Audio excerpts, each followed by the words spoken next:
Bursa calon gubernur Jakarta pada Pilkada 2024 kian memanas. Sejumlah nama petahana hingga penantang baru muncul sebagai bakal calon gubernur Jakarta. Terbaru ada Wakil Ketua Majelis Syuro Partai Keadilan Sejahtera PKS Muhammad Sohibul Imam. Juru bicara PKS Ahmad Mabruri mengatakan, sebagai partai pemenang di Jakarta, PKS memutuskan akan memperjuangkan kader terbaiknya sebagai gubernur Jakarta. PKS menilai Sohibul Imam merupakan figur yang memiliki integritas dan kapasitas yang mumpuni untuk memimpin Jakarta. Kita sudah putuskan bahwasanya kita akan mengusung Muhammad Sohibul Iman, mantan Presiden PKS, mantan Wakil Ketua DPR RI, dan mantan Rektor Universitas Paramadina. Nah, dengan siapa Pak Sohibul Iman berpasangan, nanti kita akan melihat komposisi koalisi yang terbentuk. Sementara itu, Partai Nasdem menyebut sudah menyerahkan 3 nama calon yang akan diusung di Pilkada Jakarta. Ketiganya yaitu Anies Baswedan, Bendahara Umum Nasdem Ahmad Sahroni, dan Ketua DPW Nasdem Jakarta Wibi Andriano. Ahmad Sahroni mengaku siap jika dirinya diberi tugas di Pilgub Jakarta. Prinsipnya adalah kalau ketua umum merintahin gue maju sebagai kader, nggak bisa nolak, harus siap. Kalau dari pribadi nggak siap? Kalau pribadi nggak. Pribadi gue lebih senang DPR, tapi karena namanya kita sebagai kader yang wajib diperintah oleh ketua umum, atas perintah ketua umum ya harus mau. Partai Golkar yang sebelumnya sudah menugaskan kadernya Ridwan Kamil di Pilgub Jakarta memastikan tidak akan bertarung sendirian. Ketua Umum Partai Golkar Airlangga Hartarto menegaskan, Golkar akan bekerjasama dalam mengusung calon gubernur Jakarta bersama dengan Koalisi Indonesia Maju. Golkar tetap mencalonkan sendiri nggak di Pilkada Jakarta? Kita selalu mencalonkan bersama-sama, karena Partai Golkar, we are not walking alone, we are walking together with Koalisi Indonesia Maju. Ada nama-namanya nggak dari kader internal? Ya, terima kasih. Litbang Kompas memotret potensi dukungan Presiden Joko Widodo untuk mempengaruhi pilihan pemilih pada pilkada mendatang. Dari hasil survei yang dibiayai harian Kompas ini, sebanyak 54,3% mempertimbangkan calon yang memiliki hubungan dengan Jokowi. Itu 54% lebih mengatakan akan mempertimbangkan. Artinya ada sikap yang menjadikan variabel Pak Jokowi itu menjadi pertimbangan seseorang untuk memilih di pilkada. Nah, ini artinya kan tidak jauh berbeda dengan apa yang terjadi di pemilu 2024 lalu. Di survei kita juga mengatakan dengan angka yang relatif tidak jauh berbeda, itu sosok Pak Jokowi itu masih punya pengaruh gitu ya, yang bisa menjadi pertimbangan seseorang untuk menentukan pilihannya. Sejauh ini baru Anies Baswedan yang secara resmi mendapat dukungan partai untuk maju di Pilgub Jakarta. Anies telah mendapat dukungan dari PKB yang disebut-sebut akan diikuti beberapa partai lain untuk memenuhi syarat minimal kursi DPRD Jakarta. Namun nama-nama ini seperti Ridwan Kamil, Basuki Cahayapurnama atau Ahok, hingga putra bungsu Jokowi Kaisang Pangarep dan nama lainnya masih dipertimbangkan partai untuk resmi diusung. Akankah Anies mulus melenggang maju di Pilgub Jakarta? Dan siapa yang akan jadi penantangnya? Kita tunggu saja. Tim Liputan, Kompas TV. Bursa Pilgub Jakarta kian menarik setelah muncul barisan mantan gubernur dan elit parpol. Lalu siapa yang punya peluang jadi lawan Anies Baswedan yang sudah punya tiket dari PKB? Kita akan bahas bersama dengan Direktur Eksekutif Indikator Politik Indonesia, Burhanuddin Muhtadi. Mas Burhan, selamat sore. Sore, Cindy. Mas Burhan, kan sebelumnya ya kita tahu lah nama Anies Baswedan ini selalu adalah sosok yang punya elektabilitas tinggi di Jakarta. Nah, kemudian PKS menyebut nama Sohibul Iman. Nah, kalau Anda melihatnya sebenarnya PKS memang punya pertimbangan yang matang, serius mau memajukan Sohibul Iman atau masih cek ombak? Begini Cindy, sebenarnya elektabilitas Anies Baswedan meskipun paling tinggi tetapi tidak dominan. Karena bagaimanapun beliau adalah gubernur incumbent yang menjabat 5 tahun 2017 sampai 2022. Jadi wajar kalau berada di peringkat pertama. Tetapi tidak mendominasi karena elektabilitasnya di sekitar 30%. Sementara beliau sudah punya modal politik sebagai orang nomor 1 di Jakarta 5 tahun sebelumnya. Jadi sebenarnya masih membuka potensi buat munculnya lawan-lawan lain untuk menantang kedikdayaan Anies Baswedan, termasuk ya Sohibul Iman yang baru saja dideklarasikan sebagai bakal calon gubernur dari PKS. Jangan lupa PKS ini adalah partai pemenang pemilu di Jakarta, dan kota-kota sekitar Jakarta itu dimenangkan oleh PKS seperti Kota Bogor, Bekasi, ya, Depok. Jadi PKS tidak sedang testing the water saja, tetapi PKS ingin menguji mesin partainya terkait dengan Pilkada Jakarta. Artinya modal sebagai pemenang di pemilu kemarin cukup untuk memenangkan, memajukan Sohibul Iman di Pilgub? Memang harus diakui ya, Sohibul Iman ini tidak populer. Ya, kita sudah coba berkali-kali dalam survei, tingkat kedikenalan publik terhadap Sohibul Iman di Jakarta itu relatif masih rendah, meskipun beliau mantan presiden PKS dan mantan wakil ketua DPR ya dari PKS. Tetapi lagi-lagi dengan kekuatan mesin PKS yang mereka punya, dan jangan lupa meskipun tentu ada banyak penolakan dari basis atau konstituen PKS, tapi PKS punya doktrin yang disebut dengan istilah taat kepada kiadah ya. Jadi mereka patuh kepada instruksi partai. Nah, ini yang nanti kita coba lihat apakah PKS mampu menggenjot elektabilitas Sohibul Iman ya sampai jelang pendaftaran Agustus akhir 2024, ataukah akhirnya PKS menempuh opsi kedua, yaitu menjodohkan calon dari kader PKS sebagai wakil gubernur. Nah, kalau opsi pertama sekarang kan sebagai calon gubernur, namanya juga pemenang pemilu. Tetapi kalau elektabilitasnya tidak naik-naik selama 1 bulan ke depan, apa mau dikata? Mungkin PKS akan realistis untuk mengajukan kadernya sebagai wakil gubernur. Nah, pertanyaannya kepada wakil gubernur siapa? Nah, itu yang sampai sekarang masih belum clear ya. Oke, Mas Burhan, tapi kalau kita melihat konstituennya PKS kan juga bisa dibilang militan nih. Ketika misalnya PKS fix akan memajukan Sohibul Iman, Anies Baswedan juga sudah punya tiket misalnya dengan PKB dan partai politik lain. Kansnya ketika mereka bertarung gimana, Mas? Nah, memang kalau PKS maju baik sebagai calon gubernur maupun berkoalisi dengan partai yang tidak mengusung Anies Baswedan, itu yang paling dirugikan memang Anies Baswedan. Karena basis Anies Baswedan sebagian besar itu berasal dari konstituen PKS. Dan ketika PKS sudah punya calon sendiri atau berkoalisi dengan lawan Anies Baswedan, maka akar rumput PKS tadi sedikit banyak itu akan mengikuti garis instruksi partai. Dan ini sudah terbukti di banyak tempat. Jadi salah satu di antara sedikit partai di Indonesia yang paling militan, paling solid mesin partainya adalah PKS. Dan kalau misalnya PKS maju dengan rute tersendiri menuju Jakarta 1, maka calon gubernur pertama yang paling dirugikan adalah Anies Baswedan. Nah, makanya Anies punya kepentingan untuk tetap, tanda kutip ya, menyadarkan PKS berada dalam barisannya. Nah, itu tadi Mas Burhan kan tadi menyebut yang paling dirugikan adalah Anies Baswedan. Kita tahu Anies juga bayangannya sangat beririsan dengan PKS sejak dari Pilgub yang 2017. Artinya dampaknya selain misalnya lebih kesulitan untuk memperoleh tiket, kemudian juga mungkin mesin partainya akan kurang, apalagi dampaknya buat Anies Baswedan. Nah, dampak berikutnya ya tentu sulit buat Anies untuk memenangkan pertarungan kalau PKS punya skenario lain. Ya.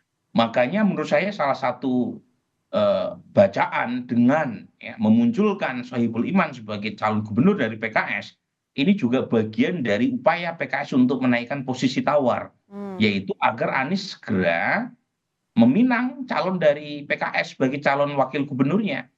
Kan selama ini PKS menjadi kendaraan buat Anies, sementara Anies tidak pernah resmi sebagai kader PKS. 2017 PKS yang mengusung Anies sebagai gubernur di Jakarta dan berhasil. Kemarin Pilpres, PKS juga menyediakan diri sebagai kendaraan politik buat Anies sebagai Pilpres. Tetapi apakah kader PKS pernah ditunjuk oleh Anies sebagai wakilnya? Kan nggak pernah. Jadi menurut saya ini juga bagian dari cara PKS untuk tanda kutip ya mendorong Anies untuk segera meminang kader dari PKS. Kalau tidak, ya jangan salahkan PKS kalau misalnya tiba-tiba PKS maju sendiri dengan Sohibul Iman sebagai gubernurnya atau memilih untuk berkoalisi dengan Ridwan Kamil. Dan kalau itu yang terjadi, wah berat ya buat Anies untuk memenangkan Pilkada Jakarta. Oke. Berarti tapi kalau misalnya maju sendiri, misalnya tanpa Anies Baswedan sebenarnya kuat ya PKS ya?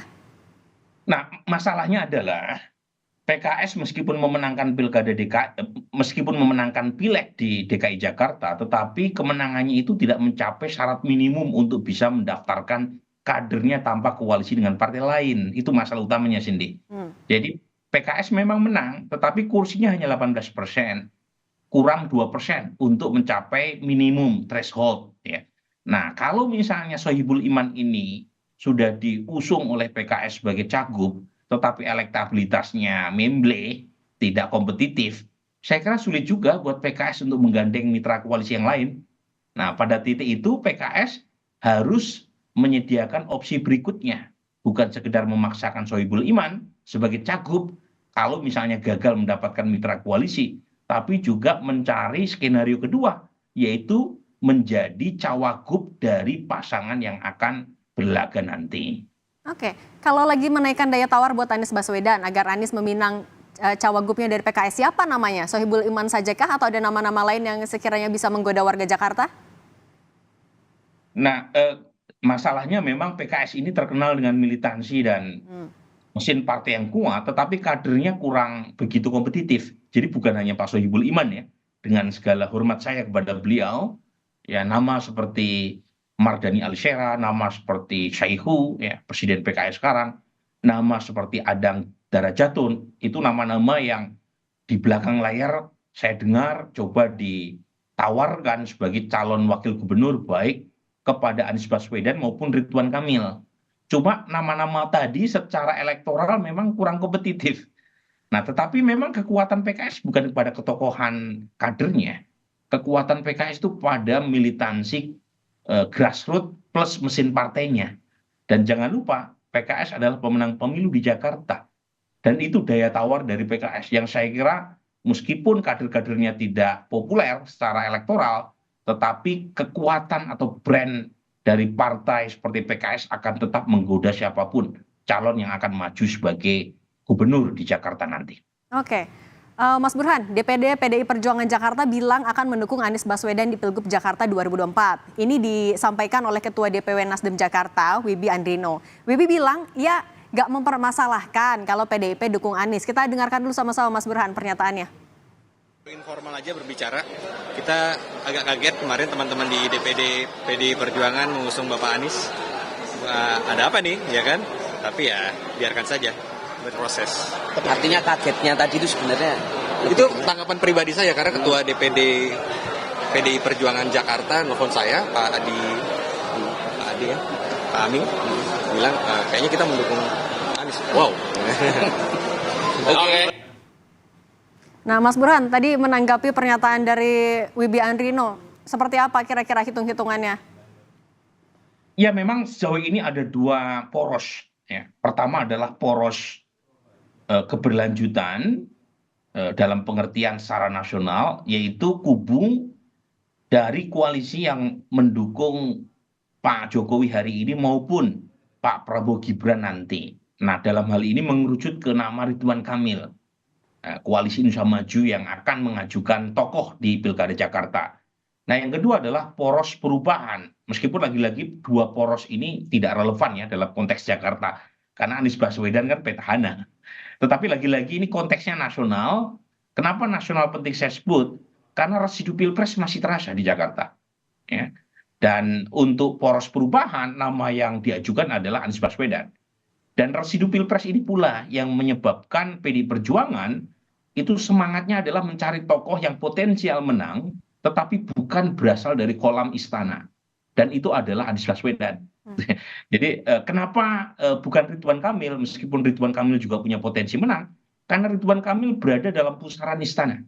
Nah, Anies Baswedan, meskipun punya masa lalu antagonisme elektoral yang luar biasa dengan PD Perjuangan, terutama dalam Pilkada 2017, tetapi PD Perjuangan nggak punya cara atau opsi lain. Kader-kader yang mereka usung juga tidak kompetitif secara elektoral. Meskipun PD Perjuangan punya kekuatan besar ya di Jakarta, tetapi kadernya tidak cukup kompetitif. Dan karenanya mereka melirik nama yang potensial bisa mengalahkan calon istana. Dan nama itu adalah Anies Baswedan. Nah pertanyaannya, ini pertanyaan penting nih ya. Anies bukan kader partai manapun. Nah sementara PD Perjuangan ketika mengusung Anies tentu saja punya ekspektasi agar kadernya dipinang oleh Anies sebagai cawagup. Nah pertanyaannya, apakah partai lain selain PD Perjuangan rela atau ikhlas kalau Anies meminang kader dari PD Perjuangan? Jangan lupa PD Perjuangan nggak cukup kursinya kalau mengusung Anies tanpa berkoalisi dengan partai lain. Nah ini pertanyaan sederhana buat Nasdem, buat PKB yang elit-elitnya sebagian sudah menyuarakan Anies sebagai cagup mereka. Ikhlas nggak tuh Nasdem sama PKB kalau wakilnya itu bukan kader mereka tetapi kader PD Perjuangan. Sementara tanpa Nasdem dan tanpa PKB, Anies tidak bisa berlayar. Oke. Nah, tapi Mas Burhan sebenarnya kalau yang dari Anda baca, Anda analisis, sebenarnya kenapa PDIP sampai sekarang masih wait and see nih untuk deklarasi Anies? Apakah ya goda-goda kemarin juga belum terlalu serius atau justru mungkin ada perbedaan pandangan justru di internalnya PDIP sendiri? Saya kira lebih karena ada dua saya kira. Pertama adalah mereka menunggu sampai ujung apakah ada kader internal PD Perjuangan yang punya selling point secara elektoral. Nah, secara teoritik maupun historis sulit ya dalam waktu sebulan bisa mengatrol elektabilitas seseorang dalam waktu cepat. Tetapi lagi-lagi ya namanya juga masih ada waktu kan sampai akhir Agustus. Jadi ini yang pertama, mengapa PD Perjuangan tidak segera memutuskan Anies? Karena bagaimanapun mereka wait and see, menunggu kadernya untuk bekerja dan mendapatkan dukungan publik. Yang kedua adalah ya bagaimanapun Anies maupun PD Perjuangan kan pasti perlu waktu ya untuk menentukan siapa cawagupnya. Nah, dugaan saya PD Perjuangan sudah menyampaikan beberapa nama dari internal mereka untuk dijodohkan dengan Anies. Entah itu Andika Perkasa, entah itu orang seperti misalnya ya Charles Honoris yang saya dengar di belakang layar. Tetapi lagi-lagi Anies juga perlu waktu kan, karena bagaimanapun dukungan dari PD Perjuangan kan bukan satu-satunya yang bisa membuat secara administratif Anies bisa berjalan, berlaga. Perlu kesepakatan dengan partai lain, tadi saya sudah sampaikan. Karena suara PD Perjuangan nggak cukup untuk mengusung Anies. Nah, lagi-lagi kesepakatan atau konsensus dengan partai lain sepertinya belum diterima ya, belum ditentukan. Dan ini yang membuat ya pasangan Anies sampai sekarang juga belum jelas. Oke, artinya kalau kita melihat peta politik sekarang dan juga dinamikanya menjelang Agustus, siapa kira-kira yang akan jadi lawan Anies? Siapa saja di Pilgub? Dugaan saya lawan Anies itu adalah Ridwan Kamil. Oke. Nah, memang ada tarik-menarik di internal koalisi Indonesia Maju karena Golkar sebagai tanda kutip pemilik paten. Ridwan Kamil terkesan masih kurang ikhlas ya menyerahkan Ridwan Kamil maju di Jakarta. Karena pertimbangan Ridwan Kamil elektabilitasnya masih tertinggi di Jawa Barat. Nah ini ada tarik-menarik di situ. Tetapi sepertinya kesepakatan di internal koalisi Indonesia Maju yang melibatkan top elit partai-partai pendukung pemerintah itu tidak punya opsi lain untuk mengalahkan Anies kecuali nama dengan inisial RK, Ridwan Kamil. Nah, jadi itulah lawan Anies yang paling potensial. Mungkin kalau misalnya terjadi kejutan, mungkin saja PKS maju berlayar. Ya, PKS mendapatkan tambahan satu partai pendukung PKS untuk mengusung Sohibul Iman. Tetapi Sohibul Iman sebagai calon lawan Anies ini menurut saya kok agak kecil. Karena lagi-lagi waktu yang tersisa buat Sohibul Iman untuk meningkatkan elektabilitasnya itu terlalu pendek, dan karenanya PKS kemungkinan besar akan memilih di antara dua nama untuk berkoalisi di Pilkada Jakarta nanti. Entah itu Anies atau Ridwan Kamil, hanya Tuhan dan rumput yang bergoyang yang bisa menjawabnya. Oke, masih ada sekitar 2 bulan lagi nih untuk kita lihat jual mahalnya tarik-menarik yang antar partai politik dan juga para kandidatnya. Terima kasih Direktur Eksekutif Indikator Politik Indonesia, Mas Burhanuddin Muhtadi sudah berbagi di Rumah Pemilu hari ini. Sehat selalu, Mas. Makasih.